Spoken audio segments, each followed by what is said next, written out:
There's a lot going on here in Sri Lanka and around the world. To stay updated with the latest, you're watching Lunchtime News here on TV1.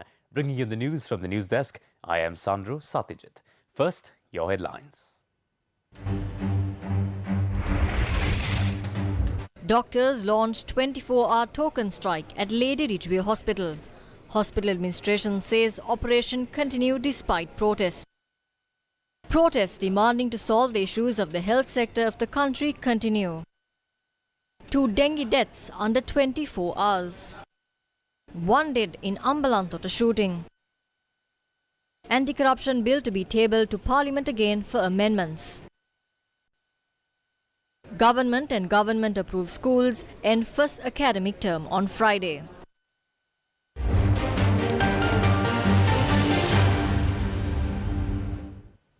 On to your lead story now this afternoon. Doctors attached to the general OPD of the Lady Ridgeway Children's Hospital launched a token strike, a 24-hour token strike starting 8 a.m. this morning. Spokesperson of the Government Medical Officers Association, Dr. Chamil Vijayasinghe, speaking to News First, said that the token strike was launched against the conduct of a doctor at the hospital. He said that the female doctor in question was attached to Ward 8B at the Lady Ridgeway Hospital for Children and her conduct was inconveniencing the staff. However, the GMO has stressed that emergency services will continue without any interruption. Dr. G. Vijay Surya, the director of the Lady Ridgeway Hospital for Children, told News First that the Health Ministry had launched an inquiry over the matter and a report is expected to be made available on Friday. This was the situation at the Lady Ridgeway Hospital for Children on Wednesday morning. The laboratory staff of the Colombo National Hospital have vacated from work and commenced a trade union action.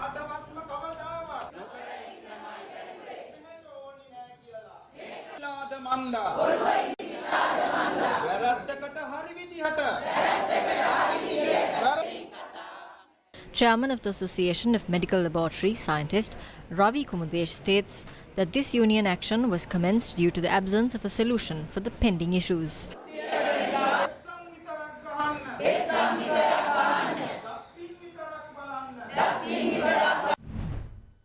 A group staged a protest opposite the Ministry of Health today, citing the current problems in the health sector.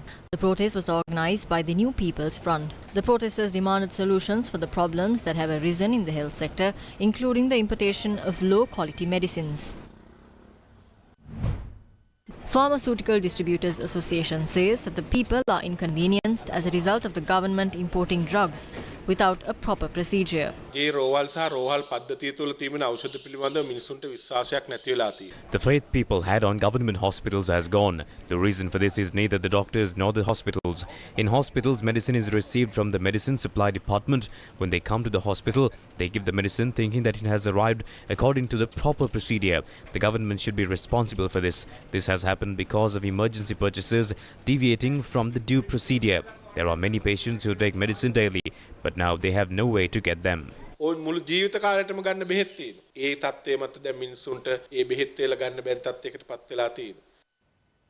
other news now, the National Dengue Control Unit says that 2 dengue-related deaths were reported in the past 24 hours. A total of 36 dengue-related deaths were reported so far this year. 50 MOH divisions were named as dengue high-risk areas. 53,700 dengue patients were reported so far this year. The highest number of patients were reported from the Western Province, which is 26,702. News First with the people. On to other news now. The circular regarding the issuance of driver's licenses for the differently abled persons had been issued, but the Parliament's attention was drawn today regarding its non-implementation. The system in providing license to the differently abled community is an outdated system. A circular has been issued by the Commissioner General of the Department of Road Traffic, Nishant Anuruddha Singha. This is a good task, but it is not being implemented. The subject minister for this is the State Minister Lasantha Alagiyawanna, and I would like to inform that we are working on this. දන්නන්න කැමැති. මේක ක්‍රියාත්මක කරන්න There are objections for the implementation of this from a person in this room itself. මේකට බලපෑමක් තියෙනවා. මේ සභාවේ ඉන්න පුද්ගලයෙක්ගේ. ලසන්ත ලගියවන රාජ්‍ය ඇමතුම් State Minister Lasantha Legewana has said that this needs to be forwarded to the cabinet. I don't know if he doesn't know the law. This was simply to change the perspective towards the differently abled, not for any complication. ඒ ගැන හිතන විදිහ වෙනස් කිරීමක් මිසක් නැතුව මේකේ මේ gazette වෙනස් කිරීමක්වත් අනපනක් වෙනස් කිරීමක්වත් නෙමෙයි. මේක This is already being implemented in the Gampaha district. දිස්ත්‍රික්කේ.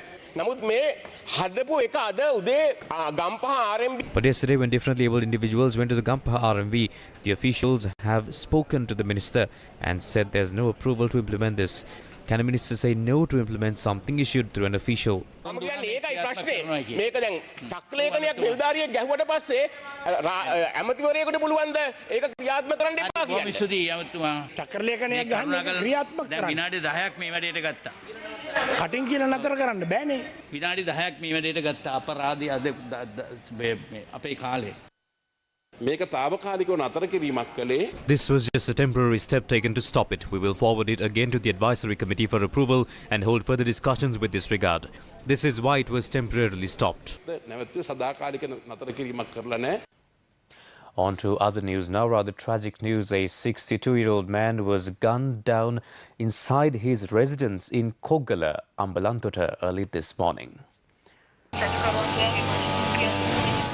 Sri Lanka police said that 3 men had opened fire at the man, and according to the police, a man had reportedly been looking for the victim's son early on Wednesday morning by peeking into the house, and a small girl who was studying inside the room had noticed this and yelled out. Thereafter, the victim had stepped out from the back door with a torch to inspect the commotion, and it was at that moment that the suspects had opened fire and fled the scene. More on this story on Primetime News tonight at 9 p.m. In other news now, the first academic term of government and government-approved private schools will end on Friday. The Minister of Education says that the second school term will commence on the 24th as well. The second school term will operate under 2 phases now. The first phase will take place until the 17th of August. The Minister of Education announced that the second phase for the second school term will be held from August 28th to the 27th of October. The Minister of Education further says that this year's advanced level examination will be held from the 27th of November to the 21st of December. The Grade 5 scholarship examination, meanwhile, has been scheduled to be held on the 15th of October. In other news now, news overseas rather, South Africa's President Cyril Ramaphosa says that any attempt to arrest Russia's President Vladimir Putin when he visits the country next month would be a declaration of war with Russia. Ramaphosa said in court papers that were released on Tuesday that, quote, Russia has made it clear that arresting its sitting president would be a declaration of war, end quote. Putin has been invited to a BRICS summit in Johannesburg next month, but is the target of an international criminal court arrest warrant, a provision that Pretoria as an ICC member would be expected to implement where he is to attend. South Africa's diplomatic dilemma is playing out in court, where the leading opposition party, the Democratic Alliance, is trying to force the government's hand and ensure the Kremlin leader is held and handed over to the ICC if he steps foot in the country. In his response, Ramaphosa described the DA's application as irresponsible and said national security was at stake. According to the president, South Africa is seeking an exemption under the ICC rules based on the fact that enacting the arrest could threaten the security, peace and order of the state.